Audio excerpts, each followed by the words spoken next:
Olá, tudo bem com você? Olha, eu sou o pastor Valdir e trabalho pastoreando a Igreja Batista Nacional Ebenezer. Estou falando diretamente da cidade de Ji-Paraná, Rondônia, região norte do Brasil. E eu quero hoje ter a graça, a oportunidade de compartilhar contigo uma porção da Palavra de Deus que se encontra no Evangelho de Marcos, capítulo 8, do versículo 34 ao 38.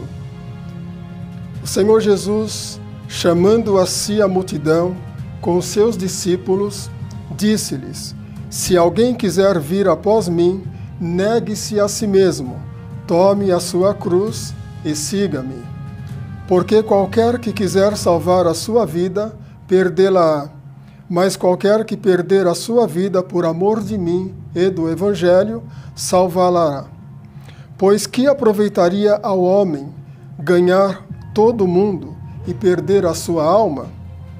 Ou que daria o homem pelo resgate da sua alma?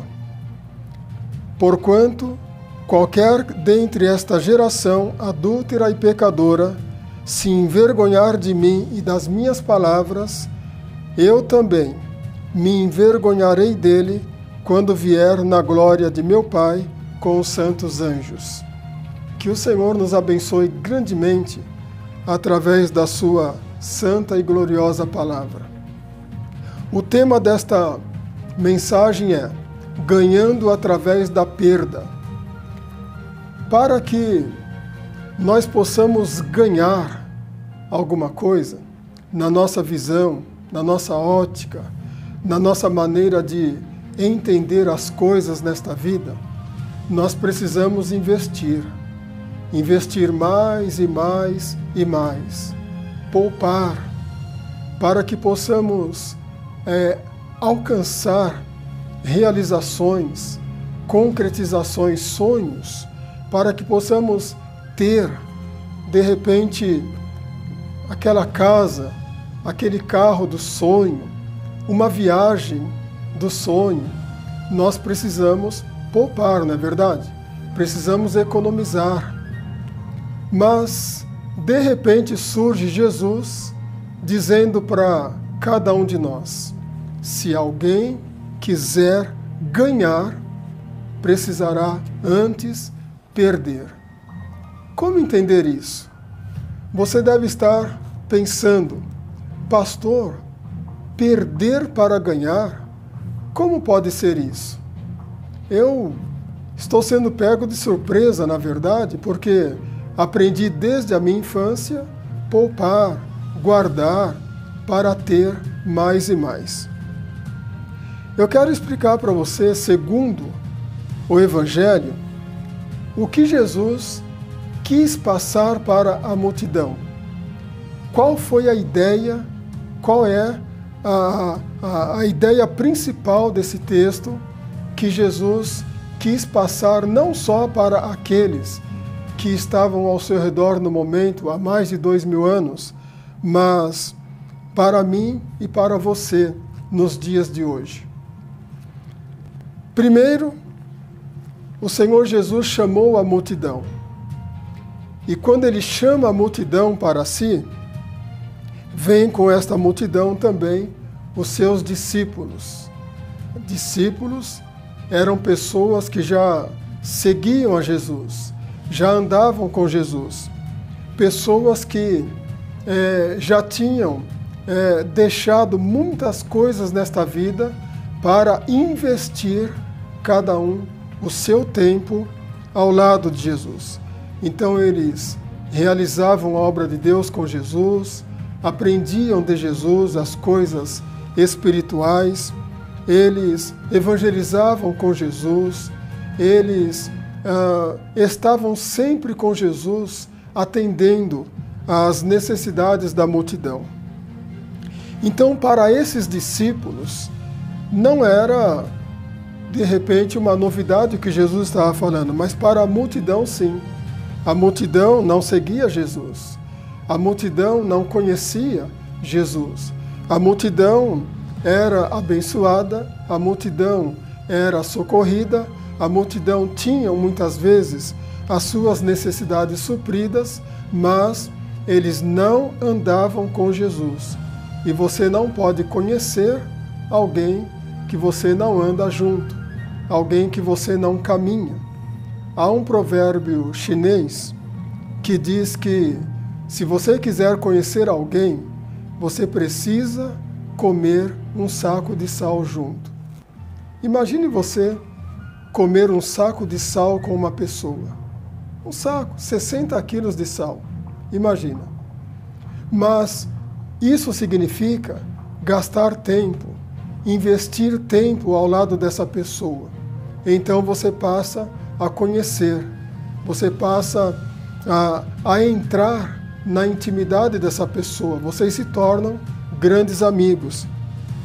E a multidão ainda não tinha este nível de relacionamento com Jesus, só os discípulos. Então Jesus diz aí,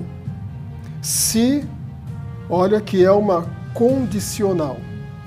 Se alguém quiser vir após mim, se alguém quiser seguir-me, se alguém quiser andar comigo, negue-se a si mesmo.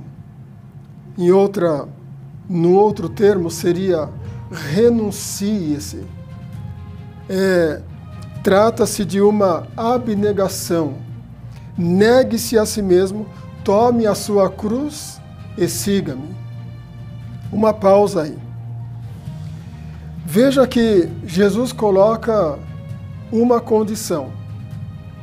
Jesus, ele não quer que ninguém neste mundo o siga, ande com ele de uma forma forçada, obrigado. Jesus não obriga, Jesus jamais pressionará alguém a segui-lo. Jesus jamais incomodará alguém pressionando. Você tem que me seguir, você tem que andar comigo, porque esta é a única saída, você não tem outra opção. Não. Jesus colocou para a multidão uma condição. Ele estava querendo dizer o seguinte, olha, há uma condição para quem deseja andar comigo. Há uma condição para quem deseja seguir-me, para quem deseja se tornar meu discípulo. E a condição é esta: negue-se a si mesmo. E depois, a outra condição é: tome a sua cruz e siga-me. Mas vamos conversar um pouquinho sobre a primeira condição. Negue-se a si mesmo. O que seria isto? Olha, você tem desejos, vontades, você pensa, você tem QI, nós somos também animais, mas animais superiores, nós não somos irracionais, nós somos dotados de QI, nós somos seres inteligentes. Deus nos fez diferente do animal irracional. Então nós pensamos, nós temos nossos desejos, nossas vontades, nós achamos muitas coisas, gostaríamos disso ou daquilo. Então nós somos pessoas que não gostamos de ser direcionada ou movida por terceiros. Afinal de contas, eu cresci, eu não sou mais criança, eu sei o que eu quero. Muitos chegam a dizer, sou dono do meu próprio nariz, eu tenho a minha vida. Agora imagina você abrir mão de tudo isso. Você abre mão da sua vontade, você abre mão do que você gostaria tanto, do que você acha, do que você pensa. Você abre mão de algum desejo seu para fazer a vontade de outrem, se entregar a uma outra pessoa. E não só se entregar a uma outra pessoa, mas passar a fazer a vontade desta pessoa. Fazer o que esta pessoa quer que você faça. Fazer o que esta pessoa manda você fazer. Cumprir os desejos, a vontade desta pessoa agora. Não é fácil. Obviamente, não é uma coisa tão simples assim. Mas foi a condição que Jesus colocou para todos aqueles que querem andar com Ele, que querem aprender dEle, que querem ser abençoado por Ele, que querem ter a oportunidade de reinar com Ele eternamente. É você renunciar a si mesmo. É você negar a si mesmo. Sabe o que significa isto? Você abrir mão de algo que você tem tão precioso, tão valoroso, chamado livre-arbítrio. E este livre-arbítrio, esse direito de escolha, esse direito de optar, de escolher, de decidir, quero ou não quero, vou ou fico, viro para a direita ou eu vou entrar pela esquerda, esse direito de escolha, esse direito de optar que todos nós temos, que foi Deus que nos deu. Agora eu preciso abrir mão, eu preciso entregar esse direito para seguir Jesus, para andar com Jesus, para me tornar um discípulo de Jesus. E a outra condição é tomar a cruz. Cada um de nós temos que tomar a nossa cruz. E o interessante é que para muitas pessoas, talvez para a grande maioria que me ouve neste momento, quem sabe você mesmo, você mesma já disse isso num determinado momento. Fulano de tal é a minha cruz. Algumas pessoas usam o termo karma. Este é o meu karma, ou seja, é o peso que está sobre mim.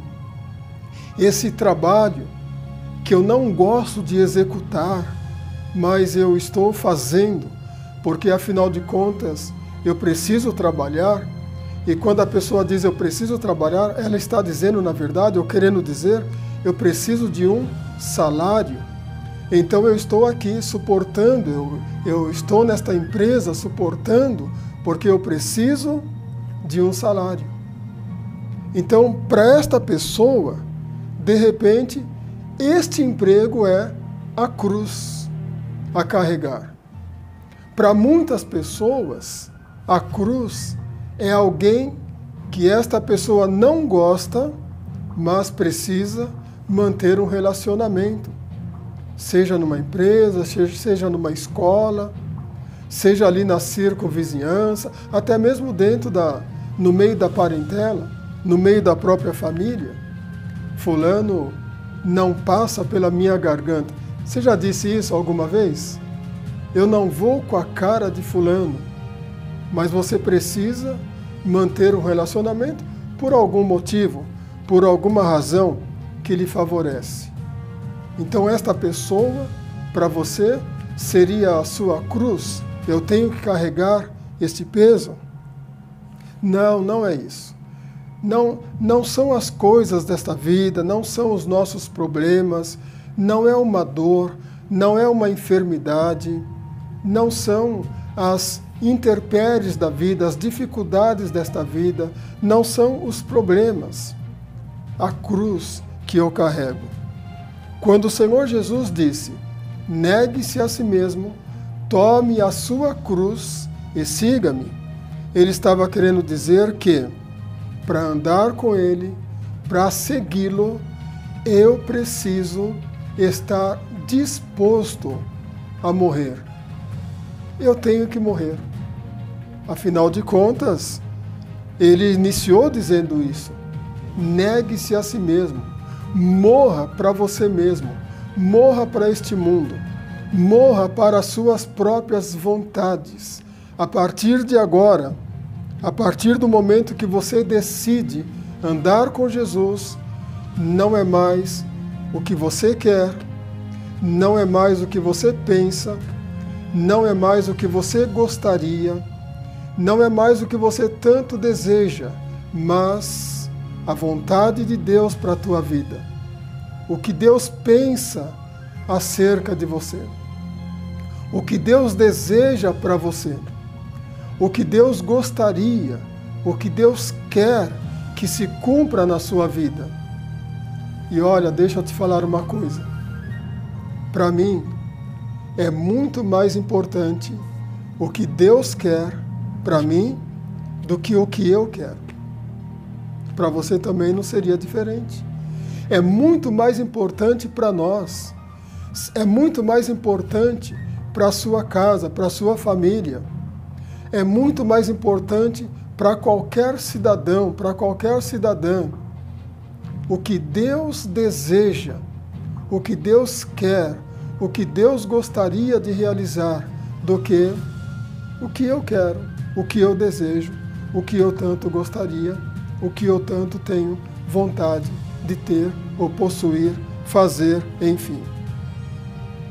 Então, o que na verdade Jesus está colocando para a multidão, para os seus seguidores, é que se eu abro mão de toda a minha vontade, se eu tomo a minha cruz, ou seja, se eu não tenho a minha vida por demais preciosa, se eu morro para este mundo, se eu morro para mim mesmo e vivo para Deus, vivo para fazer a vontade de Deus, vivo para cumprir os desejos de Deus na minha vida, vivo para realizar as obras de Deus.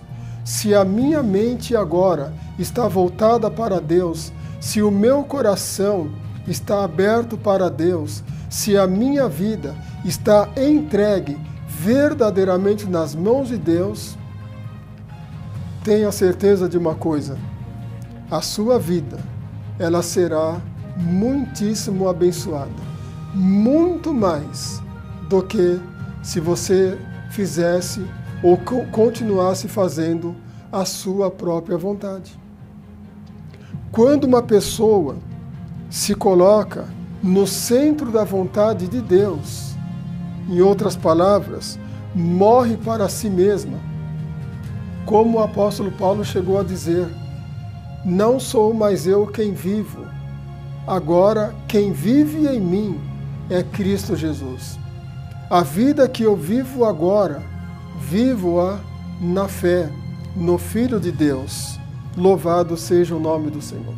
Quando uma pessoa toma esta decisão, quando uma pessoa morre para si mesma e para este mundo e nasce para Deus, recebendo o Senhor Jesus no centro do seu coração e se colocando no centro da vontade de Deus, então a sua vida será abençoada, a sua vida será próspera, a sua vida será uma vida de alegria, uma vida de paz, uma vida de prazer e satisfação em tudo que Deus permitir que você realize.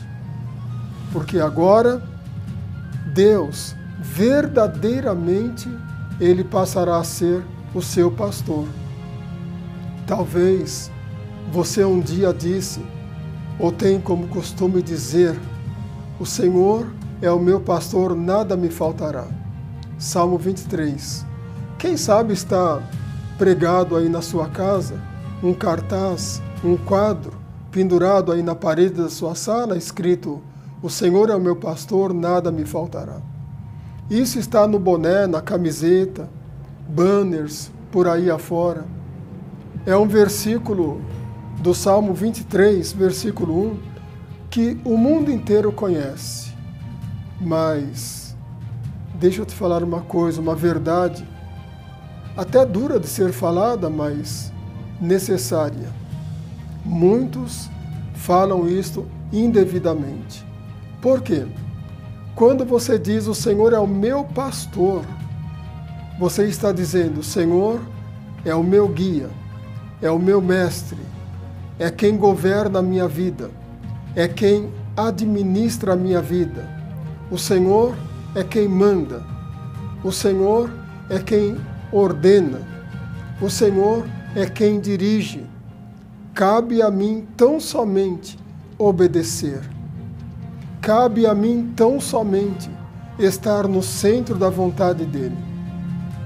Ou seja, se eu não estiver disposto, se eu não estiver preparado para abrir mão da minha própria vontade e me colocar no centro da vontade de Deus, eu não posso dizer que Ele é o meu pastor, porque eu não estou na posição de ovelha, eu não estou obedecendo como ovelha, eu não estou sujeito como ovelha, eu não estou submisso como uma ovelha.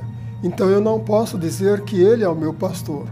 Se Ele quiser me direcionar para a direita, como cabrito, eu vou berrar, eu vou espernear, eu vou dar patada no ar e me jogar para a esquerda.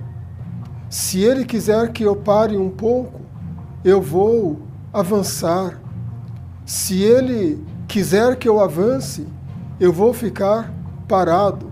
Eu não vou fazer a vontade dEle, a não ser que, de repente, a vontade dEle venha coincidir com a minha. Então, eu preciso me colocar na verdadeira posição de ovelha, obediente, submissa, temente ao Senhor, uma ovelha que obedece à vontade do Senhor, ainda que não seja a minha vontade, ainda que doa. Oh, meu Deus, não era assim que eu queria. Eu pensava de tal forma, mas se é a vontade do Senhor para a minha vida, amém. Louvado seja o nome do Senhor. E olha, se lance de corpo e alma, se jogue literalmente na vontade de Deus, sem reservas, porque o nome do Senhor será glorificado. Você será abençoado. Você será abençoada. Meu amigo, minha amiga, creia nisso. Deus só tem bênção para a tua vida. Deus jamais vai chamá-lo para andar com Ele e deixar você perecer no caminho.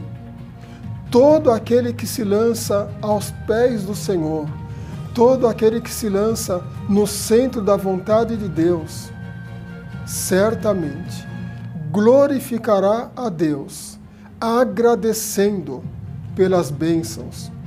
Ele te guarda, te livra, Ele te abençoa, Ele cuida da sua vida, Ele cuida da sua casa, Ele cuida da sua família, Ele cuida da sua empresa, Ele cuida dos seus funcionários. Deus cuida de tudo. Ele é o médico dos médicos. Ele é o advogado dos advogados. Ele está acima de tudo e de todos. Ele vai além de qualquer ciência. Você sabia que foi Jesus que criou, por exemplo, a psicologia? Foi Jesus. Jesus é o pai da psicologia. Ele criou a psicologia. Quando um dia uma multidão pegou pedras para matar uma mulher a pedradas em praça pública, porque a lei dizia que toda mulher pega no próprio ato de adultério, flagrante de adultério, ela deveria ser apedrejada. Isso aconteceu com uma mulher conhecida como a Maria Madalena, e ela seria apedrejada em praça pública. E os doutores da lei na época falaram para Jesus assim: olha, a mulher foi pega no próprio ato de adultério e a lei diz que ela deve ser apedrejada. O que tu dizes? naquele exato momento, Jesus aplica a psicologia. Ele disse: alguém que, se porventura alguém não tenha cometido pecado algum, seja o primeiro a tirar a pedra. E daqui a pouco, em minutos, todos foram embora. Estava ali a mulher, Jesus e um monte de pedras, porque largaram as pedras lá que ninguém teve condições de atirar nela. E Jesus, então, com aquela palavra, o que ele fez?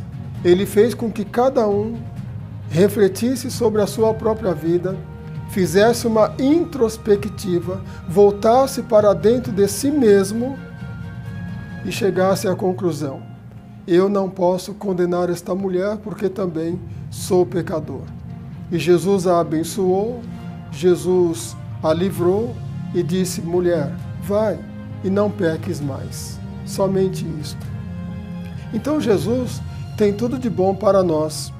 Não é nenhum peso carregar a minha cruz. Não é nenhum peso deixar de lado a minha vontade, os meus desejos, para fazer a vontade do meu Deus. E isso fala de responsabilidade. Possa ser que não tenha, mas se houver alguma situação que você precise até chorar, tremer, gemer, porque não era aquela a tua vontade, entregue-se totalmente à vontade de Deus, porque Ele te abençoará. Deus não chamou você para matá-lo no caminho, ou ver você passar por uma situação adversa e falar assim: meu filho, minha filha, isso é contigo, eu não posso fazer nada. Pelo contrário, Ele sempre terá para você uma bênção, uma saída. Ele sempre terá para você algo que o dinheiro não poderia te oferecer. Todos os bens materiais não poderiam oferecer. Deus, Ele sempre terá para você uma bênção que dinheiro nenhum poderia comprar. Ele te dá alegria, Ele te dá paz, e não é uma paz duradoura ou momentânea, é uma paz duradoura. Não é uma paz que dura enquanto durar a festa, a viagem, o lazer, enfim. É uma paz que ela anoitece e amanhece contigo, reina no seu coração.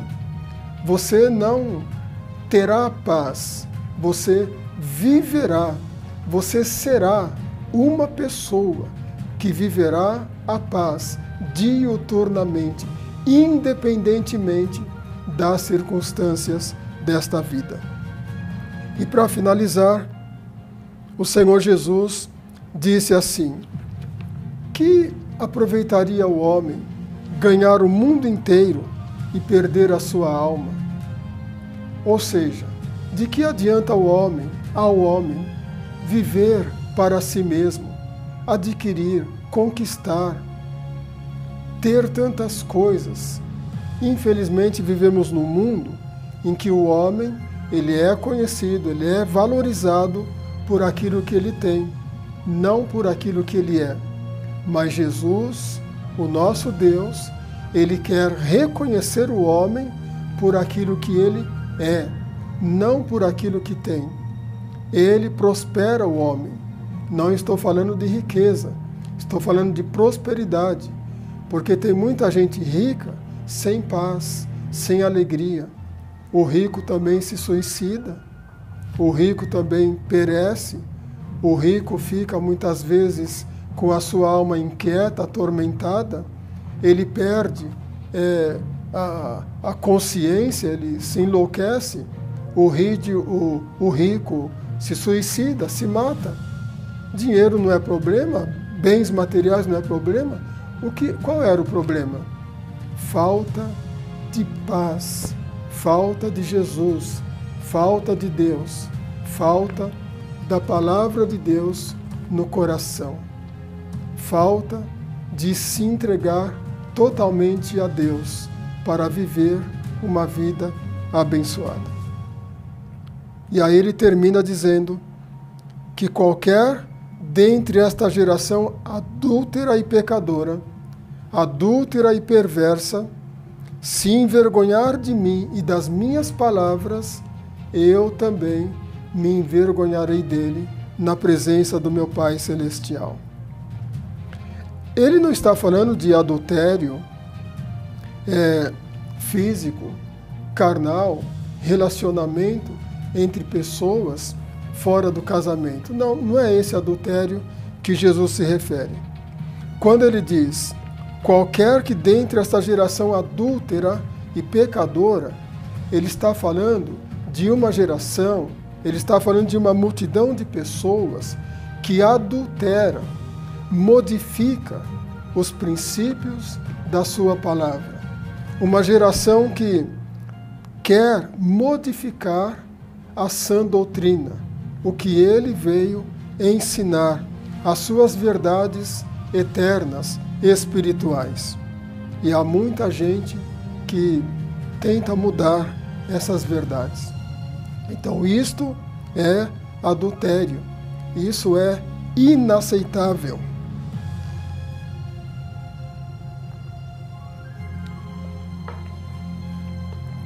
Isso Jesus reprova, Jesus abomina, porque a palavra de Deus é a bússola, a palavra de Deus é a nossa regra de fé e prática. A palavra de Deus nos aproxima dele, a palavra de Deus, ela abre as portas para que sejamos abençoados. Eu gostaria de orar neste momento por você. Eu gostaria de abençoar a sua casa, abençoar a sua família. Talvez você esteja precisando tanto, mas tanto, das bênçãos de Deus na sua vida. Quem sabe, ouvindo esta palavra, você pode entender que não é nenhum peso para nós abrir mão deste mundo que passa tão rápido, não é verdade? Nós nascemos, crescemos, vivemos um pouquinho e daqui a pouco partimos. Não é nenhum peso, não é nenhum sacrifício abrir mão de tantas coisas, de nós mesmos, para fazer a vontade de Deus. Então eu quero orar por você, que precisa tanto de uma decisão como esta, precisa tanto ser abençoado na sua alma, no seu espírito, porque você tem uma alma, você tem um espírito que um dia voltará a Deus. O seu corpo, nossa carne, toda esta matéria aqui, morreu, acabou, é sepultado e vai acabar, vai virar pó. Mas o seu espírito voltará a Deus. E ele vai voltar a Deus para prestar contas da sua vida na terra. Como você viveu? Que tipo de vida você teve? Você viveu uma vida que agradou a Deus? Você deu ouvidos à palavra de Deus? Você entregou o seu coração a Deus? Você andou em conformidade à vontade de Deus? Você deixou Deus realmente ser o seu pastor, ser o Senhor da sua vida? Amém. Se não, você vai prestar contas a Ele. E Deus não criou você para ser condenado. Deus criou você para viver com Ele eternamente. Esta é a vontade dEle. E você? Seria a sua vontade também? Oremos ao Senhor. Pai Santo e Soberano, eu oro neste momento, Senhor, agradecendo a Ti por esta vida que me ouve. Eu não sei onde esta pessoa se encontra agora, Mas o Senhor é onisciente, onipresente. A tua palavra diz que o mundo é do Senhor, a terra é do Senhor e toda a sua plenitude, toda a sua glória. O Senhor mede este mundo a palmos. Esta terra cabe nas palmas da tua mão. Então, meu Deus, eu tenho certeza que o Senhor está olhando para esta pessoa agora. Seja aqui em Ji-Paraná, em Rondônia, Brasil, em qualquer parte do mundo, onde esta pessoa está ouvindo esta palavra, o Senhor está contemplando-a. Eu peço que o Senhor abençoe. Eu peço que o Senhor estenda as tuas mãos de poder sobre ele agora, sobre ela neste momento. Senhor, nós oramos com a nossa fé unida no Senhor e clamamos a tua misericórdia. Eu peço que o Senhor opere nesta vida segundo a sua necessidade. O Senhor conhece todas as nossas necessidades e tem poder para supri-la. E principalmente a necessidade maior, pois a maior necessidade do homem hoje, Senhor, não são coisas, bens, dinheiro. A maior necessidade é ter a verdadeira paz no coração, a verdadeira alegria. E esta paz só o Senhor pode dar. Então eu oro, Senhor, para que haja paz nesse coração, para que haja alegria nesse coração, para que esta alegria seja verdadeira, duradoura e não passageira, momentânea. É assim que eu oro, Pai, agradecendo ao Senhor em nome de Jesus. Amém. Glória a Deus. Deus abençoe. Louvado seja o nome do Senhor.